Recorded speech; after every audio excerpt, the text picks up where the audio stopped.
we have the realistic fish head, bringing to you all the commentary necessary in Bikini Bottom. Yes. God damn it.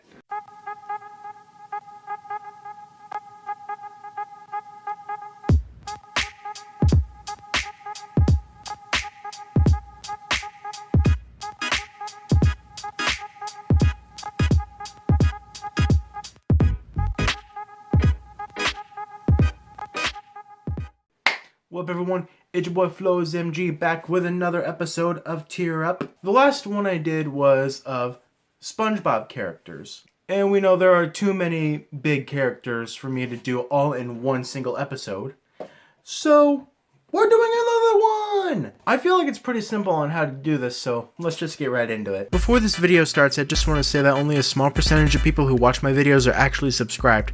So if you like this video and want to see more like it, hit that subscribe button. It doesn't cost anything, and you can always change your mind in the future. Now back to the video. The rankings for this one are as follows. God tier, Employee of the Month, Goofy Goober, Ugly and I'm Proud, and Cancelled. I was starting off big with Bubble Bass. And starting off big, more ways than one, that's funny. Bubble Bass, a repeat character who, in his biggest episode, tried to ruin SpongeBob's reputation by saying that he forgot the pickle! Really? He had the pickles under his tongue, SpongeBob's reputation was restored, and that's about it. He's like that big dumbass character, you know? But I feel like what he did to SpongeBob really wasn't cool. But still, he's funny enough that I believe I could put him in Ugly and I'm Proud and have no remorse. Next character, we have Bubble Buddy. No one was around. SpongeBob wanted to play with someone for what I think was Leif Erikson Day. So what did SpongeBob do when there was no one to play with? He made himself a friend called Bubble Buddy. Bubble Buddy and SpongeBob had a lot of fun while at the same time kind of inconveniencing people. Everyone wanted Bubble Buddy popped when all of a sudden at the end of the episode, Bubble Buddy came to life. Or he was alive during the entire thing and we just didn't know. All I know is the show would not be the same without Bubble Buddy. Bubble Buddy is a god tier character in my book. We have one of the arch nemesis of Mermaid Man and Barnacle Boy. Yes, we have the Dirty Bubble. Don't exactly know what kind of crimes the Dirty Bubble will commit. He's a bubble, he's dirty, literally the easiest villain to beat. All you gotta do is take something pointy and he done. But still, for how big of a supervillain he is against Mermaid Man and Barnacle Boy, we'll put him as an Employee of the Month character. That seems fair enough. Next up we got Doodlebob. An artist at sea loses his pencil. It falls down to the ocean floor where SpongeBob and Patrick are playing. They find the magic pencil. They make a bunch of drawings that somehow come to life.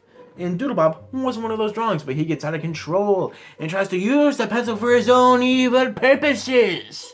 That would be a cool episode to have Mermaid Man and Barnacle Boy be in. Just saying. It was an opportunity they missed in the past. But still, Doodlebob was such an iconic character, it was able to get another episode many seasons in the future. They were still talking about him to that day. Yeah, you know, Doodlebob be a god tier. Next up we have the Purple Doctor Fish, or Dr. Gilliam. And that one's up to interpretation. I don't really know. He's had many different appearances. I feel like it would still be the same without the Purple Doctor Fish. He's not as iconic as many of the other characters. So sorry, Purple Doctor Fish, but you're kind of a canceled fish. Sorry. Okay, next up we have Flats the fucking Flounder, whose specialty is for kicking people's butts. A really scrawny fellow when you look at him in the face, but the minute he turns, he's a giant motherfucker. Threatening to beat up SpongeBob during one of the days at boating school. And when he finally does, SpongeBob literally just takes him like a champ, absorbing them with his sponginess. Flats isn't as big of a character as many other ones.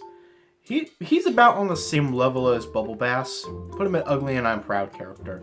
Next up, I think this character only ever gets mentioned by name once. Crazed food critic, Scallop. I'm actually wondering why I even included this guy. There's really not much to him other than he goes to the Krusty Krab. Service, not the best. But SpongeBob's cooking, phenomenal. And it was because of that review that kind of threw the Krusty Krab into a state of utter chaos with Krabs' greed going out of hand. Even Bubble Bass and Flats are more knowable than Gene Scallop was.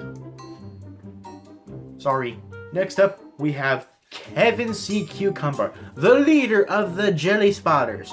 Or, he was in it for the fashion at least. SpongeBob idolized this motherfucker. Wanted to prove himself, so Kevin said, you'll have to pass some rigorous test. But really, they just wanted to see SpongeBob get stung, when in reality, Kevin's the only one who really got stung. And that's rather annoying. Kevin was only ever really big in that one episode, but still, pretty big. I'd say even a little bigger than Bubble Bass and Flats, maybe? But not as big as a Dirty Bubble, no chance. Kevin's in the Goofy Goober realm. Moving on, we have King of the Undersea, King Neptune, whose first appearance was when SpongeBob and Patrick went to, I believe it was the Fry Cook Museum. There was a spatula stuck in the grease, and whoever pulled it out was worthy to be the royal fry cook for King Neptune.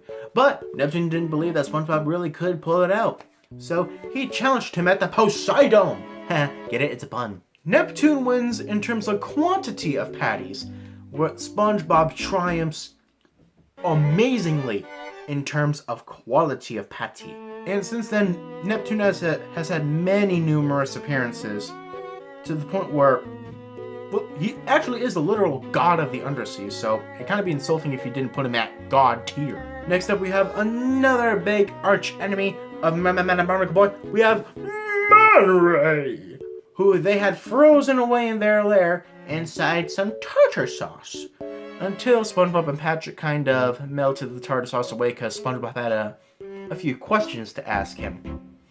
But it more or less got out of hand. Man Ray, to me, he's more iconic than Dirty Bubble. I think we'll put him up at God tier, despite the fact that he's a relatively bad guy. Then again, I do have Doodlebob up there. Next up, we have Master Udon from the episode Karate Island. SpongeBob has been named King of Karate, but it was actually a scam for Master Udon's timeshare, blah blah blah blah blah blah blah blah. I don't give a fuck about real estate. I feel like Master Udon would mainly be known for, like, I feel like he's been in some certain memes that I'm not recalling at the moment. Yeah, I feel like he's been in some certain memes that I'm just not recalling at the moment. To me, Master Udon is on the same level with Flats and Bubba Bass at ugly and I'm proud. Next, we have Mr. Krabs' mother, Mrs. Krabs, the kind, gentle old lady who needs to borrow money every now and then from her son. One time became romantically infatuated with Plankton. That's an episode for another time. It's had a few different voices, few different appearances in terms of clothes or whatever, but still an overall likable character. To me, she's more so like Employee of the Month. That's just my opinion. Next up, we have Bikini Bottom's most trustful reporter, Perch Perkins here. Wherever there's news in Bikini Bottom, Perch Perkins will be there to report it. To me, he's more so of a black character. Not much personality-ish, just local reporter reporting for duty. But still, everyone knows who Perch Perkins is. So, they're an Employee of the Month kind of character. That's just my opinion. Next up, we have the realistic fish head, bringing to you all the commentary necessary in Bikini Bottom. Yes. God damn it. I just looked up characters in SpongeBob. This came up, so I thought, fuck it. So I'm gonna put it one step below Perch Perkins, right at Goofy Goober. Next up, I don't know why this was listed as a character, but fuck it. We have the Sea Bear. The Sea Bear is, well, a bear that lives in the sea, apparently, whose only enemy is a circle drawn in the ground. That's rather stupid. Yeah, actually, as a character, the Sea Bear really isn't one. Sorry, but you're in canceled, buddy. Next up, we have Squilly and Fancy Son. And why I use this picture? Because I can. Squilly and Fancy Son, long-term rival of Squidward Tentacles from a high school band class, succeeding in everything Squidward wishes he could. Actually, he's a much more like memorable character than majority of these guys, so again, insulting not to put him in God tier. Next up, we have one of the characters from, I believe it was around the season 3 finale of The Tattletale Strangler. You tattle on him, he's gonna get you. Became a bodyguard for SpongeBob against himself. How to explain that episode? I have no idea how. Tattletale Strangler, he was okay enough to be a memorable character. Just the annoyance of SpongeBob was too much for even him to take.